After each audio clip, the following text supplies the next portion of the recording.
আসসালামু আলাইকুম দর্শক।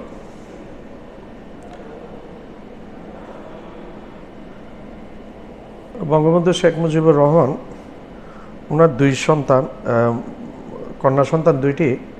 বড়টি হচ্ছে শেখ হাসিনা, প্রিভিয়াস প্রাক্তন প্রধানমন্ত্রী ছিলেন বাংলাদেশের। আর ছোট মেয়ে হচ্ছে, বড় মেয়েটা শেখ হাসিনা আর ছোট মেয়েটা হচ্ছে শেখ রেহানা। এই শেখ রেহানার আবার দুইটি মেয়ে আছে, একটি ছেলে দুইটি মেয়ে। বড় মেয়েটির নাম হচ্ছে টিউলিপ সিদ্দিকী। সে ব্রিটেনের মন্ত্রী ছিলেন এবং এমপি এখনও বর্তমানে আছেন, কিন্তু মন্ত্রী নাই। উনি ব্রিটিশ সরকারের প্রেসারে উনি মন্ত্রিত্ব থেকে ইস্তফা দিয়ে দিয়েছেন, কারণ ওনার বিরুদ্ধে বিভিন্ন রকম দুর্নীতির অভিযোগ উঠেছে। খোদ ব্রিটেনেই দুইটি বিল্ডিং উনি কিভাবে পেয়েছেন সেগুলি নিয়ে তদন্ত হচ্ছে। ব্রিটিশ গোয়েন্দা সংস্থা দুইবার এসছে, যতটুকু শোনা যায় তদন্ত বিষয়ক যে গোয়েন্দা টিমটা দুইবার এসে দুদকের সাথে মিটিং করেছে। এরপরে ওইখানে দুইটা বিল্ডিং নিয়েও টিউলিপ সিদ্দিকীর প্রশ্নের সম্মুখীন হয়েছেন, যার কারণে ওনাকে পদত্যাগ করতে হয়েছে। আর বাংলাদেশেও তার খালা, মায়ের আপন বোন খালা শেখ হাসিনার সাথে দুর্নীতিতে জড়িয়ে পড়েছেন শোনা যায়। আমাদের পারমাণবিক বিদ্যুৎ কেন্দ্র রূপপুরের সেই ব্যাপারে নেগোসিয়েশন করার জন্য প্রধানমন্ত্রী শেখ হাসিনা যখন রাশিয়া গিয়েছিলেন, তখন ভ্লাদিমির পুতিনের সাথেও শেখ হাসিনা ছিলেন এবং এই টিউলিপ সিদ্দিকীকেও দেখা গেছে। এই টিউলিপ সিদ্দিকী নাকি নেগোসিয়েশন করেছেন, এবং এই যেটা শোনা যায়, যেটা আমরা শুনছি, এগুলো তদন্ত সাপেক্ষ এখনও প্রমাণিত হয় নাই। সেই জন্য আমরা এটা ধরে নিব যে এখনও হয় নাই, হয়েছে হয় নাই এগুলো বলা যায় না, এখনও প্রমাণিত হয়নি।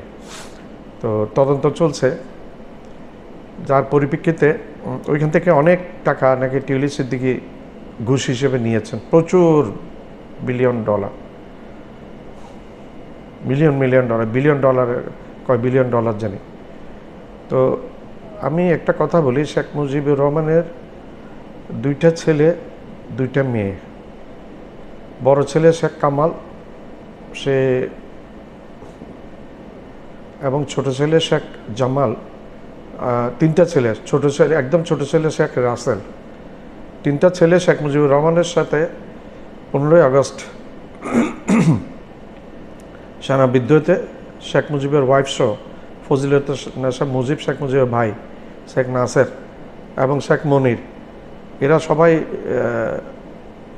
মারা পড়েছেন ওই দিন সামরিক একটা বিদ্রোহের, সামরিক অভ্যুত্থানের ফলে। এবং শেখ মুজিব তখন বাকশাল করেছিলেন, একনায়কতন্ত্র চালু করেছিলেন। সেই শেখ মুজিবকে হটিয়ে তখন খন্দকার মোস্তাক আহমদ অস্থায়ী রাষ্ট্রপতি হয়েছিলেন। যাক, সেটা অনেক আগের কথা।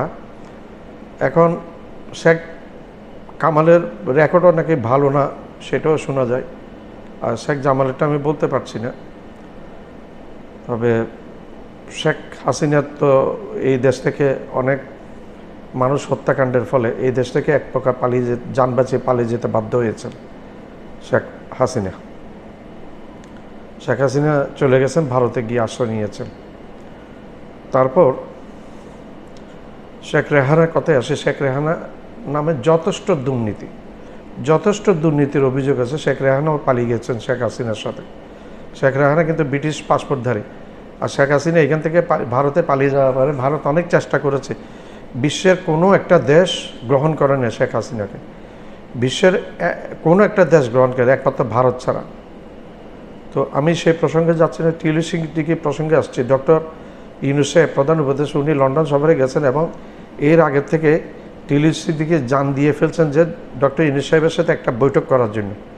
আরে ভাই, তুমি তো ডক্টর ইউনূস সাহেবকে কী মনে করো তুমি? উনি একজন নোবেল লরিয়েট, উনি সারা বিশ্বে ওনার এক নামে পরিচিত।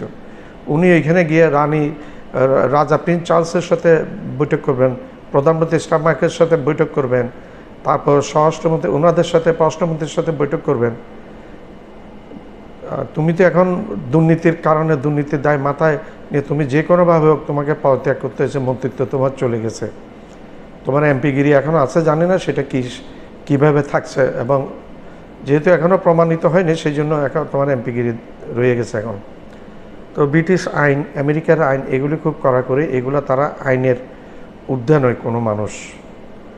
তো আমি বলি এমন কোনো একজন সদস্য দেখাতে পারবেন না শেখ মুজিবুর রহমানের আত্মীয় স্বজনের মধ্যে যারা দুর্নীতির সাথে জড়িত না, এবং প্রত্যেকটা মানুষের নামে, মানুষের সাথে দুর্নীতির কলঙ্ক জড়িত। এর মধ্যে আবার এমপি মন্ত্রী, আওয়ামী লীগের এমপি মন্ত্রী সবগুলা পালিয়েছে ভারতে। কেউ কেউ ধরা পড়েছে, সবার বিরুদ্ধে দুর্নীতির অভিযোগ, দুর্নীতি লক্ষ লক্ষ কোটি কোটি, শত শত হাজার কোটি টাকা এই দেশের ব্যাংক থেকে লুটপাট করেছে জয়। এই দেশের ব্যাংক থেকে, বাংলাদেশ ব্যাংক থেকে এবং ইসলামী ব্যাংক থেকে কোটি কোটি টাকা জয় লুটপাট করেছে। শেখ রেহানা লুটপাটের সাথে জড়িত, জয় জড়িত লুটপাটের সাথে। তারপর এগুলি সব কিছু দায়ভার শেখ হাসিনাকে নিতে হবে। একজন প্রধানমন্ত্রী কিন্তু সব জানেন কি হচ্ছে না হচ্ছে। শেখ হাসিনা নিজে বলেছেন তার পিয়ন 400 কোটি টাকার মালিক, কিন্তু বাস্তবে দেখা গেছে 650 থেকে 700 কোটি টাকা তার ব্যাংকে আছে। তো এগুলো আর কী বলবো, এগুলো পুরনো ইয়ে। তো টিলি সিদ্দিকীকে বলি, আপনি ডক্টর ইউনূস সাহেবকে কী মনে করেছেন?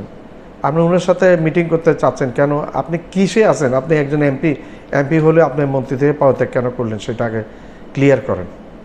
মন্ত্রী থেকে আপনার বিরুদ্ধে অভিযোগ আসছে বলে তো আপনি মন্ত্রী থেকে পদত্যাগ করেছেন। আপনার তদন্ত যেন ভালোভাবে ব্রিটিশ আইনে। তো কীভাবে মনে করেন যে ডক্টর মোহাম্মদ ইউনূস সাহেব আপনার সাথে বৈঠক করবে? হ্যাঁ, উনি তো একজন বিজ্ঞ মানুষ, সারা বিশ্বে যিনি সমাদৃত, সারা বিশ্বে যাকে এক নামে চিনে সবাই, সেই লোকটিকে আপনি ইয়ে করছেন, পাগল হয়ে গেছেন ওনার সাথে মিটিং করার জন্য। উনি কেন মিটিং করবেন? আর খাইয়া দেয় মানুষ পায় নাই, আপনার সাথে মিটিং করতে হবে ওনাকে? ধন্যবাদ। আসসালামু আলাইকুম। আমার ভিডিওটা আপনার লাইক করবেন, শেয়ার করবেন, সাবস্ক্রাইব করবেন। সাবস্ক্রাইব করতে ভুলবেন না। সাবস্ক্রাইব করলে হবে যে কি, আমি উত্তর নতুন ভিডিও আপনাদের সামনে নিয়ে হাজির হতে পারবো এবং অনুপ্রাণিত হব। অনুপ্রেরণার একটা বড় জিনিস আপনারাই হচ্ছেন আমাদের অনুপ্রেরণা। আমি কোনো পয়সার জন্য এই ভিডিওগুলো করি না, শখের বসে ভিডিওটা করি, এবং আমি চাই আমার ভিডিওটা সব জায়গায় ছড়িয়ে পড়ুক।